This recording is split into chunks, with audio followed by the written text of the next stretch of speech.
Apakah terjadi perpecahan di tubuh internal Partai Golkar? Usulan semua pikiran yang ada, silakan, itu tidak ada masalah semua.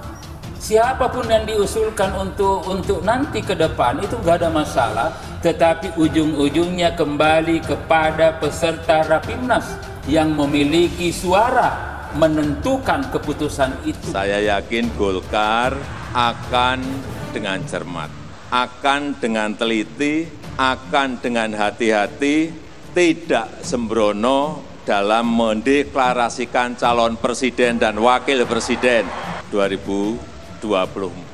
Meskipun tadi saya lihat sudah teriak semua Pak Erlangga Hartarto, dan saya juga meyakini bahwa yang akan dipilih oleh Partai Golkar, capres maupun cawapres, ini adalah tokoh yang benar. Satu demi satu dukungan mengalir bagi mantan Gubernur DKI Jakarta Anies Baswedan. Salah satunya mengalir dari sejumlah politikus Partai Golkar yang menamakan diri Go Anies. Dikutip pada Senin, Koordinator Nasional Relawan Go Anies adalah Sirajuddin Abdul Wahab. Ia dikenal merupakan inisiator Gerakan Muda Partai Golkar atau GMPG. Sirajuddin juga diketahui sebagai individu yang menentang kepemimpinan Erlangga Hartarto di dalam partai berlambang pohon beringin itu. Go Anies siap menjadi relawan putih untuk melawan setiap isu hitam yang merusak citra Bapak Anies Baswedan sebagai calon presiden, ungkap Sirajuddin pada Minggu kemarin di Hotel Bidakara, Jakarta Selatan. Deklarasi dukungan bagi Anies turut dihadiri oleh mantan Menteri Pendidikan dan Kebudayaan tersebut. Anies yang mengenakan kemeja putih terlihat diberikan jaket berwarna kuning khas Partai Golkar. Di dalam acara itu, Sirajuddin menegaskan bahwa relawan Anies akan terus menyosialisasikan sosok Anies. Kemudian, Go Anies juga bakal mengedukasi masyarakat agar dapat menyaring segala informasi dan kampanye hitam yang disebar di media sosial. Rakyat Indonesia harus menjadi pemilih yang cerdas sehingga dapat mewujudkan cita-cita untuk menghadirkan presiden bagi seluruh rakyat Indonesia. Demikian tutur dia.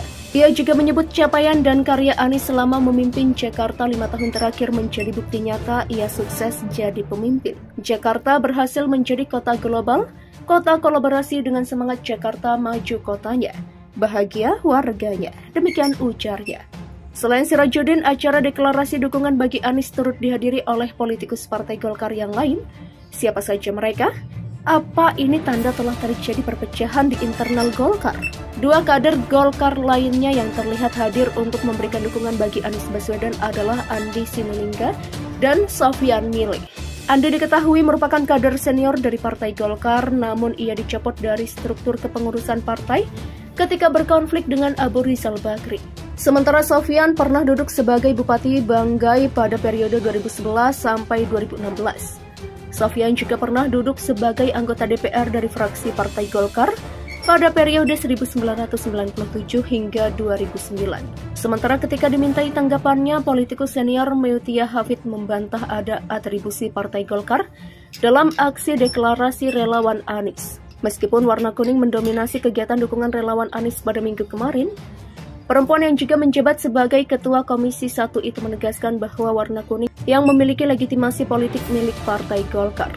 Kuning yang legitimate itu ya Partai Golkar, saya tidak melihat ada atribusi Partai Golkar dalam aksi relawan itu. Jadi sekali lagi itu hanya kelompok relawan-relawan yang tak ada kaitannya dengan Partai Golkar dan tak punya legitimasi politik, ungkap Meutia ketika dihubungi pada Minggu kemarin. Ia pun menilai bahwa aksi relawan yang mendukung Anies tersebut tak memiliki pengaruh yang signifikan dalam percaturan politik nasional. Warna kuning yang digunakan oleh para relawan Anies dinilai sekedar gimmick belaka. Kami tak ingin merespon secara berlebihan karena kami meyakini relawan ini juga tidak memiliki pengaruh yang signifikan dalam percaturan politik nasional. Mereka hanya mendompleng warna saja, tutur dia lagi. Sementara dalam pandangan pengamat politik dari Universitas Al-Azhar Indonesia, Ujang Komarudin, dinamika yang terjadi di Partai Golkar adalah jelang siklus tiap 5 tahun sekali. Jelang pemilu 2014, Golkar yang ketika itu dipimpin Abu Rizal Bakri terlihat masih mendukung Prabowo Subianto Hatta Rajasa. Sementara kader Golkar lainnya Agus Gumiwang dan Nusron Wahid malah mendukung Jokowi dan itu dilakukan secara terang-terangan. Pada 2019 kan juga sama, Golkar dipecah jadi dua, kubu Abu Rizal dan Agung Laksono. Jadi saya melihat ini dinamika 5 tahun sekali, tidak aneh dan sudah tak heran lagi, ungkap Ujang. Ia menilai apa yang dilakukan oleh Sirajuddin tak bisa dikatakan membawa nama Golkar untuk kepentingan pribadi karena tak ada atribut